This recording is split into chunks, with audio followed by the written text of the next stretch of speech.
His Excellency Ambassador Hilmi Hadidi, President of the African-Asian People's Solidarity Organization. His Excellency President Hossein Darwish of the African-Asian Union for Tourism, Crafts, Research and E-Commerce, AFASU. Excellencies, Your Royal Highnesses, ladies and gentlemen, I'm happy to welcome you all in the name of the African-Asian Union for Tourism, Crafts, Research and E-Commerce, AFASU, and to express our pride to host the first edition of the AFASU Awards for Social Responsibility, Leadership Excellence and Sustainable Development.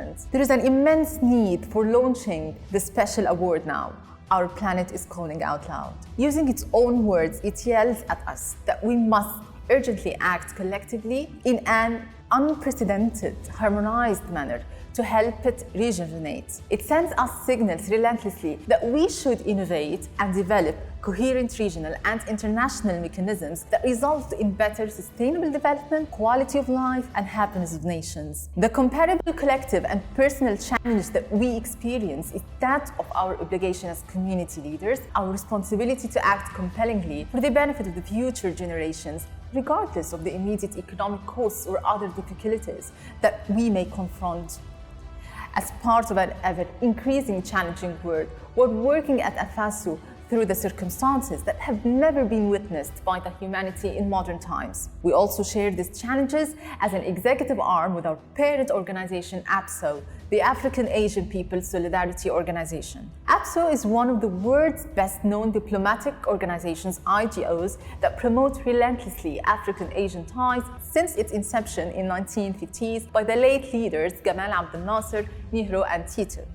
And it's the second oldest IGO after the United Nations in the world. Our mission flies high above the African and the Asian continents within the broader international context in today's demanding era, namely to elevate poverty and hunger, to provide research-driven policy recommendations, build human capacity through the power of science and quality thought, and enhance social justice through innovative alliances and strategic partnerships between public and private sectors. Many experts have contrasted our planet's status nowadays with its state many years ago.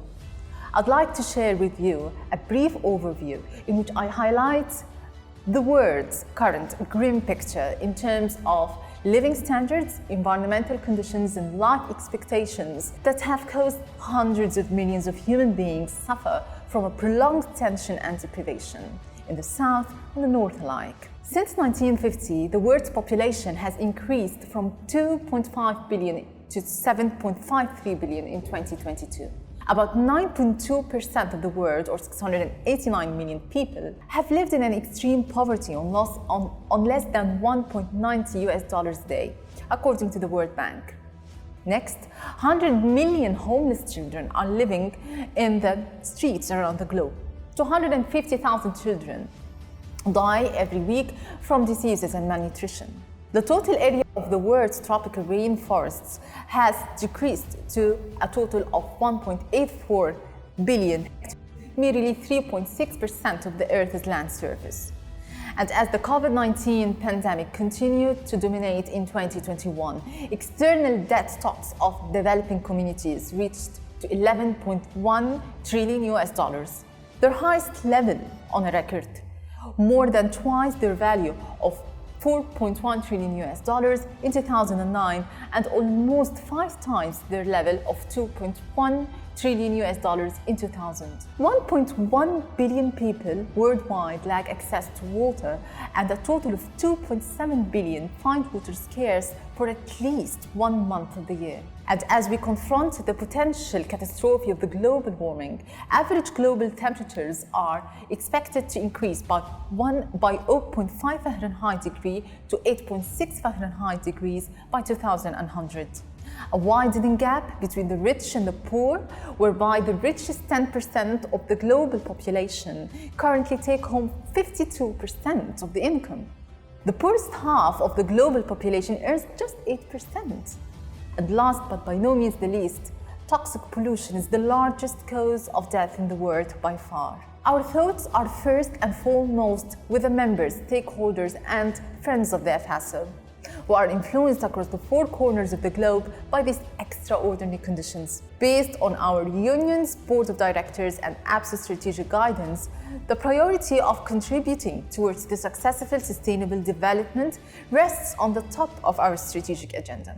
Accordingly, we are now devoting our resources, time and efforts generously and unconditionally to fulfilling this strategic objective in Africa and Asia. Whilst there is much of vagueness looming in the way on the international stage, our strategic priorities at AFASU are clear. We are committed to keeping African and Asian communities secure, prosperous and united, today and in the future, in a sustained manner, while continuing to fulfill our mission to be the leading African-Asian institution with the greatest global impact. As part of the many swift actions taken in this context, I'm delighted to be part of launching the first edition for the AFASU Awards for Social Responsibility, Leadership Excellence and Sustainable Development. The main objective of the awards is to enlighten the path in the current uncharted territory we are all reside in, and to adapt in an increasingly different world from yesterday. We at AFASU fully understand that there are obstacles and hurdles along the way to achieve true sustainable development on the ground. Through our first edition of this award, we bring together renowned change agents in sustainable development under one roof. And we shed the limelight under the idiosyncrasies of these success stories. Change agents from Africa and Asia to be celebrated include rulers and royalties, government officials, artists, media anchors, sports champions, and promising youth. In this way, we continue to fulfill our mission while keeping our African-Asian community thriving and developing. And a hand cannot clap by itself. I'm in full admiration of everyone at AFASU and beyond who has risen to this initiative, being award recipients who have instantly accepted the award, the jury panel who was fully committed towards evaluating exceptional candidates using the most transparent international standards, organizations and entities engaging in this award ceremony, and professional media staff reporting the news. Thank you all for your hard work. Our objective as a union is to share the African-Asian world for the better. And as scholars and global citizens, we should also think about the contribution that we can make in the response of the sustainable development challenges locally, nationally, and globally. All of us can make positive impact, and we encourage you to think of how we together can make a difference through our award initiative. Our message to the global community is simple. AFASU is here to support you, is to support your sustainable development agenda, no matter where you are in Africa and Asia. It's our community and people within it across more than 200 offices around the world that makes AFASU what it is, rather than its physical buildings and assets. I'm proud to be part of the community and to contribute towards the strategic formulation and execution, where everyone at AFASU has come together to renovate, adjust, and learn from one another in this highly demanding era. Our friends should make sure that they follow the awards ceremony and all other activities on our Facebook page, www.facebook.com/Afro-Asian Union, where we will continue to share the incredible work of our experts, scientists, and award recipients, as well as our events, to attempt and counter to this moment of sustainability emergency. We shall not forget that we perhaps stay in this prolonged, challenging situation for some time. It's hard to sustain a world where the order of its typical day is continuous change. But we are shouting loud through this launchment of this award that we should never be complacent. We cannot let our parts of the world become succumbent to fears over the hope, over commitment for a better future, and over social responsibility towards the African-Asian societies. We should not allow our obligation to action go astray because of disputes over financial resources, past miscalculations, or what we call playing the blame games against each other. We shall not permit research result discrepancies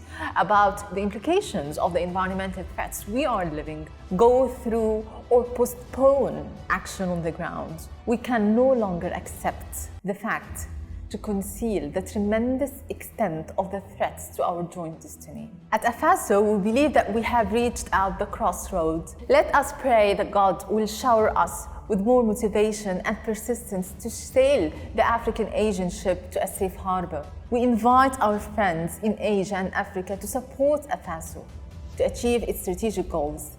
Be a member with us and participate in all our upcoming international events. Feel free to send us the profile for a nominee candidate who meets the criteria for the AFASU Golden Award for Sustainable Community Development and Excellence in Leadership and Development at info@afasu.org. You are our partners, and a partner is someone who is involved and, more importantly, is obsessed with something that is as vital as sustainability and humanity welfare in our part of the world. Thank you and stay safe always.